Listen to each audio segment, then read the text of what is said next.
I shouldn't do anything.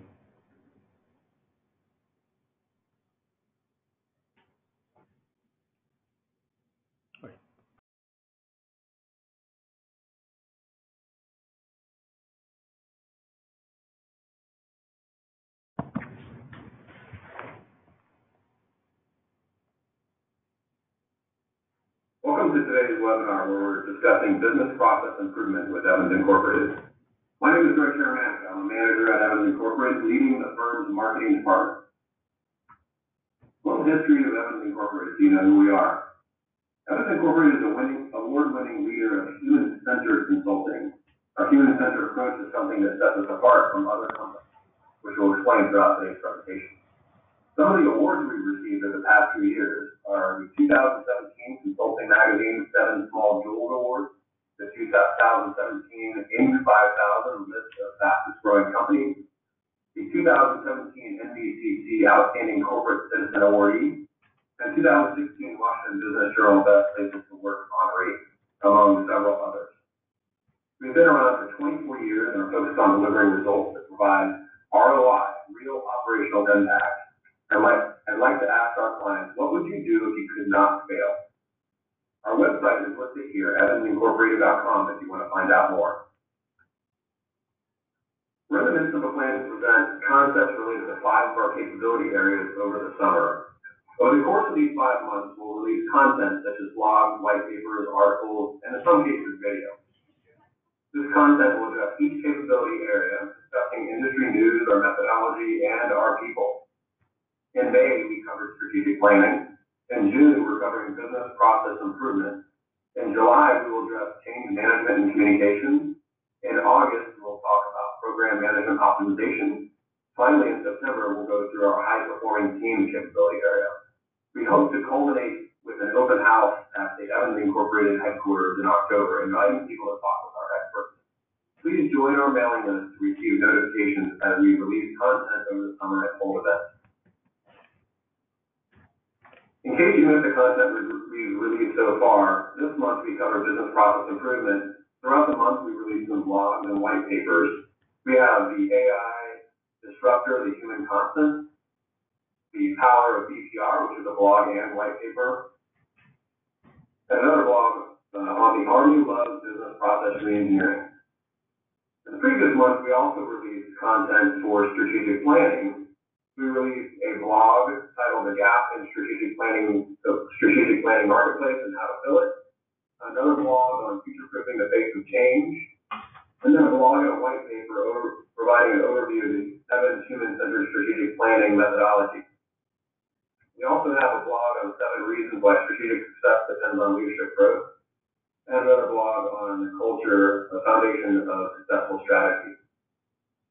We invite you to visit our blog on our website for links to all of this content and follow us over the next few months while we go through other capability areas. Next month, we'll be covering change management and communications. With us today, we have Ahmad Elias. He is a principal at Evans and is our resident expert on business process improvement. He is our lead for the Evans Business Process Improvement Practice, as well as our lead for the Evans Principals Group. He's been with us for over 7 years supporting business process improvement for one of our major clients. Previously, he was with several firms throughout his career, including Accenture. Since then, he's honed his approach to BPI and has been instrumental in developing our human-centered BPI methodology at Evans. Ahmad is here to talk through our business process improvement capability. Throughout this presentation, feel free to ask questions using the text feature in the webinar window. All questions will come to us directly. We'll address these at the end of the presentation, so please stay tuned. Thanks for joining us, Ahmad. Thanks, Greg. I'm really happy to be here. I really enjoy working at Evans. I've been at the forefront of developing our methodology and working for a large federal client in an area that is very important to all of us. Safety critical environment. So it's really been an exciting journey up till now. So I want to talk about the principles of BPI. First, business process improvement is something that has a lot of different names. Some people call it business process reengineering. Some others may call it business process design. At Evans, we call it business process improvement because it's rather broad, pervasive, in terms of using all kinds of models and frameworks to improve the way people work, processes, and even technology. So some of the basic principles are that it addresses operational and organizational change to implement new processes and technology. We are a change management firm, and we're going to talk about that at length later. So BPI is really in the middle of that. Another principle is that you can conduct technology-enabled business process design. I talked about how many think of BPI as a design methodology. And one of the major principles of BPI is that process needs to precede technology in terms of the way that you think through what the benefits are of implementing anything. A third principle here is that it incorporates processes and systems, and there's a lot of considerations in terms of that. I just spoke about the fact that there's a lot of theory that has to do with implementation of technology. Process is something that's been around for many, many years. Last month, you heard Jesse Lambert talk about strategic planning and the fact that strategy is something that a lot of our organizations sort of skip over too quickly sometimes, and a really natural capability to follow strategy is BPI. Another principle here is that it ensures that business processes and requirements are implemented as the stakeholders intend. We're going to talk about this a little bit more later, but as we all know, stakeholders make or break any project, any initiative, and our approach, Evans' approach for BPI, starts with and ends with stakeholders. So there are 5 phases to the Evans BPI approach. They are scoping and planning, followed by as-is analysis, to-be design, transition implementation, and continuous improvement. This is a traditional approach. If you go and sort of research or your experience with BPI, you'll find that this approach is quite tried and true, let's say. It's a very traditional approach. However, our approach is very much infused with human-centered change, human-centered design. The products you get out of each one of these phases are, in scoping and planning, you will get a well-defined problem, and you'll get some initial recommendations as to what the scope really should be based on the strategy and the people that are involved. From as-is analysis, you'll actually get some maps, how things work today, and you will get some gap analysis. We will be qualifying, quantifying in this phase the pain associated with the current process. Presumably, you're using BPI as a way to identify and alleviate pain. To be designed, the products you get there are, what does the picture of the future look like? What do the process maps look like?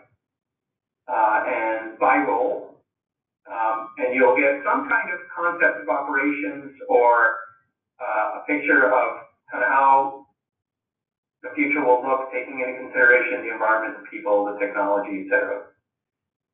Transition and implementation, the product to get there is a implementation and strategy plan. Many organizations, including the government, are really quite competent in this area, but sometimes they just don't spend enough time or even money before this to understand the real impact of the implementation and strategy plan. The 5th phase results in a product that relates to variances from what you really intended, metrics-based, and how to make decisions based on those metrics. So I'm going to describe the 5 phases of BPI and kind of tell you some of the steps that are involved in each one of these, as well as a little bit more about the products that you get and how you use them. So in scoping and planning, there are 5 steps that you go through. The first one is obviously you engage stakeholders. Presumably there's been some strategic work that's been done. There's some sponsor or funding organization that says, here's a problem, and we want to start an initiative to fix this problem. So following the strategic planning, you spend some time establishing expectations for those that are involved. You then prioritize the outcomes. This is incredibly important. This is a rough idea, though, of kind of what comes first, second, third in terms of the outcomes that you want from this project or this BPI initiative. You then actually determine the scope. So what's in and not in. Very traditional approach here, making sure that you use as much data as you have available. Then you take time specifically to design your team for BPI, and for Evans specifically, this is something that is probably one of the most important things that you could do. Designing the team is so important that at Evans anyway, we have a way to partner with the client in a dynamic sort of a way where we're intentionally listening to stakeholders, the sponsor, and the people that are, let's say, in the field. The last thing you do in this phase is develop an actual project management plan specific to BPI. This could fit within a broader program management plan, but in any case, the intent here is to write a plan to identify the roles and responsibilities, who's the sponsor, what exactly are the process issues that are going to be addressed, and any enterprise standards that need to be leveraged through this initiative. In other words, there could be orders from within the government, there could be laws, there could be policies that need to be taken into consideration for the timeline and the scope of the project. What you get out of this is a very well-defined problem, who's involved, and some low-hanging fruit, because there almost always are some low-hanging fruit as to this one big problem that can probably be addressed with one solution. That's not always intuitive, but it's common. The next phase is as-is analysis. So after you've defined the problem, you go through these 4 steps here. You identify the scope of the business functions. So this is going down one level from the initial scoping and planning and understanding exactly what business functions are affected. You then try to characterize, that's an intentionally used word, what the existing business processes are. And you actually either develop or you look for any existing documentation that have those business functions flowed out in some kind of process. You then do some cost analysis, so you try to understand how much time, how much money, how many people does it cost to execute your current business process. The next thing you do in this phase is you try to identify any more specific opportunities for improvement. So you use some initial gap analysis and some root cause here to understand exactly why, right? Many people have been through the experience where someone asks them the question why multiple times to try to figure out exactly what's causing a problem. So it's very traditional, but extremely effective approach. So what you get out of this are pictures that kind of look like lanes that have the roles of the different people in this organization, probably down the left of a document, and over the top, what steps are actually occurring within each lane. Also in that document or associated with it are going to be what are the different bottlenecks or the different issues, even costs, with the current process. The next phase is to be designed. this is the exciting part. A lot of people kind of do all the work up front just to get to do this. So following your as is, and you really know how things work today and what's working and what's not working, you start with any key performance indicators or some kind of measure for success for how you're going to be able to sit back and say, well, this design that we just created is working, it's successful. And that does actually take quite a bit of work to make sure everybody's on the same page about what those metrics are. You then look at what are the key drivers for this new design or the future. They could be anything from technology to policy to some rather strong stakeholders or influencers in the organization. And your main goal here is to look at who is on the fence about the future state, and use some different techniques to get them to jump off the fence. And that may mean you create a little controversy. It may mean that you throw out some crazy assumptions. There are lots of ways to do this, but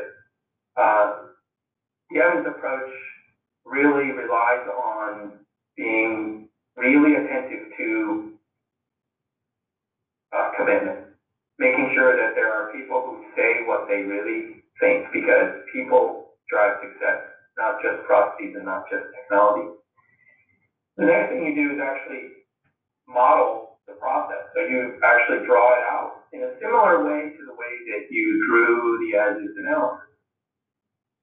You actually can develop a new concept of operation if there wasn't one before, and you can derive high-level business requirements. Depending on where you are in the life cycle, the ideal way to do this is to develop high-level business, using the word business kind of intentionally here. It's not functional requirements or technical requirements, but just requirements that say, this is what the future state needs to look like. Not necessarily how, but what results the organization wants.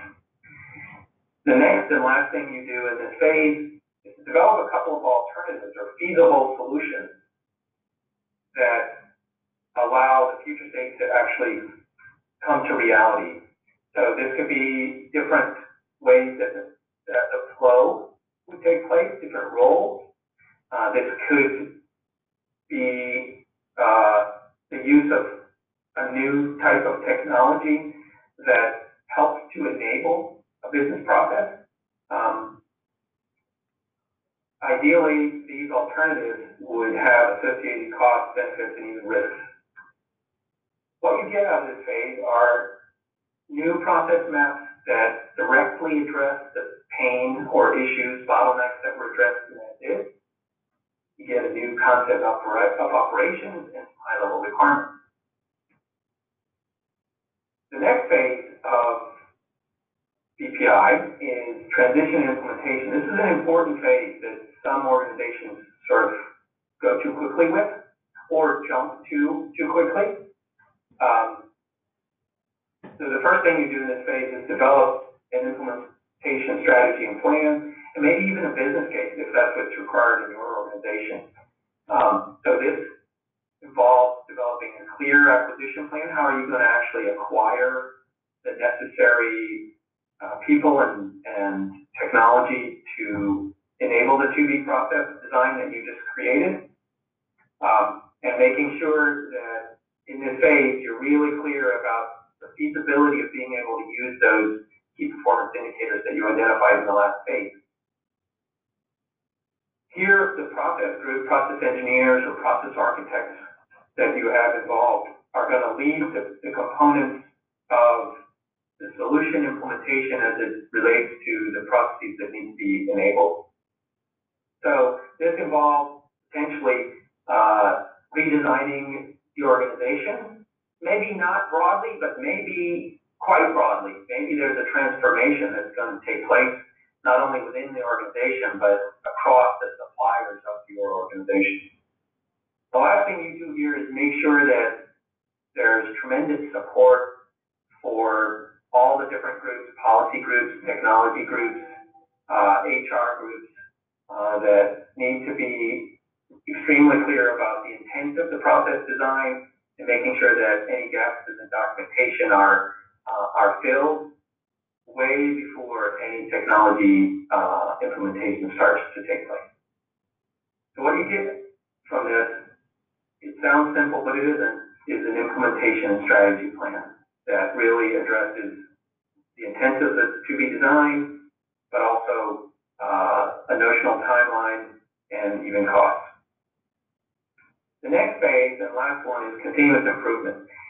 Continuous improvement is a buzzword that many people know from Lean Six Sigma days or Motorola. It's a tried and true philosophy, and it's the last phase of the Evans approach. So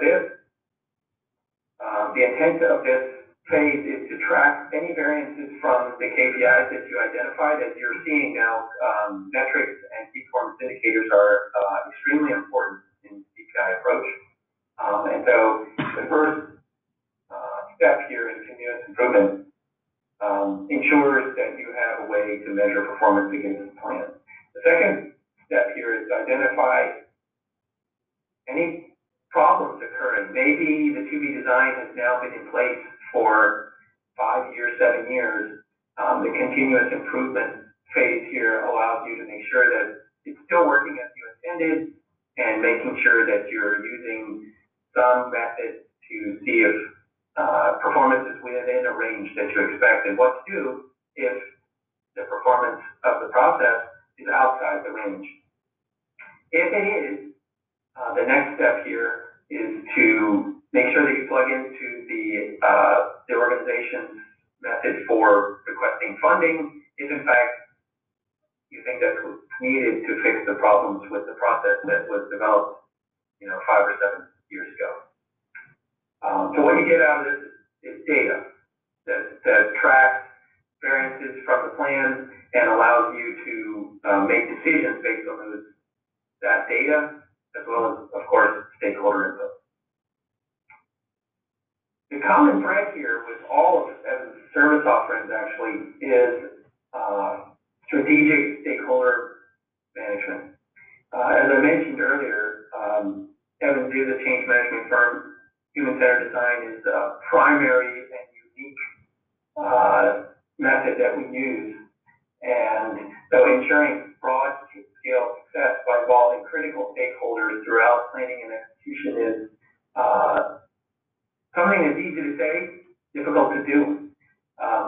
But leveraging Evans' strengths in stakeholder management communications is something that, again, is part of the common thread. We've, as Greg mentioned a little bit earlier, we've been around for about 25 years doing this very specific and same kind of work. And so leveraging the many people that we have that have expertise in this area is critical to stakeholder management being successful. Another piece of the common thread here is creating a BPI stakeholder and change plan with tailored engagement strategies. This is something that will start in the scoping and planning phase, but will be updated as different stakeholders start jumping off the fence. And again, this is intentional in the approach. What you get here is a stakeholder engagement plan that's tailored to transform the people that comprise the organization and manage external influences. That's something that, again, is easy to say, but in terms of continuous improvement is absolutely critical because people change within an organization. In other words, people come and go. Additionally, people get new information and they change their mind about whether something is going to work or not. So it's a very active and intentional part of the approach. So what's different about Evans and our approach?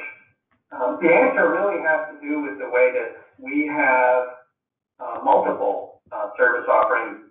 Again, fairly traditional, but they're very tightly integrated. For example, change management, program management optimization, or design, things like coaching and high-performing teams are integrated in a, let's say, more horizontal manner for Evans, in such a way that business process improvement is part of a larger ecosystem. Another thing that's unique about our approach here is that we are very laser focused on organizational culture, individual people's abilities, strengths, attitude, and as I mentioned earlier, a really big part of BPI is roles.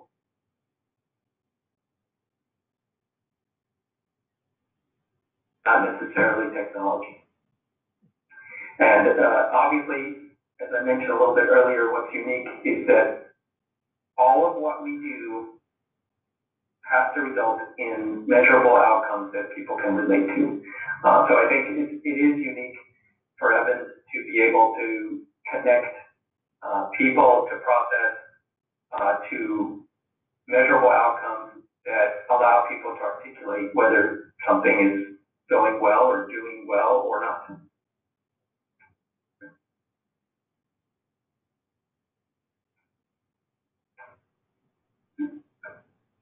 Thank you, Bob. We appreciate you taking us through the Evans approach for business process improvement. We'll now move into the Q&A portion of the presentation. As a reminder, please submit any questions to the text interface on the webinar. They'll come to us and we'll address them here. We now have Jessica Zupal, a principal with Evans Incorporated, who will be helping us to address some common questions regarding our BPI capability. Welcome, Jessica. Thanks for joining us. Great. Thanks, Greg. Happy to be here. Hi, Bob. So curious. What do you say to those who have not seen value or questioning the value of BPI?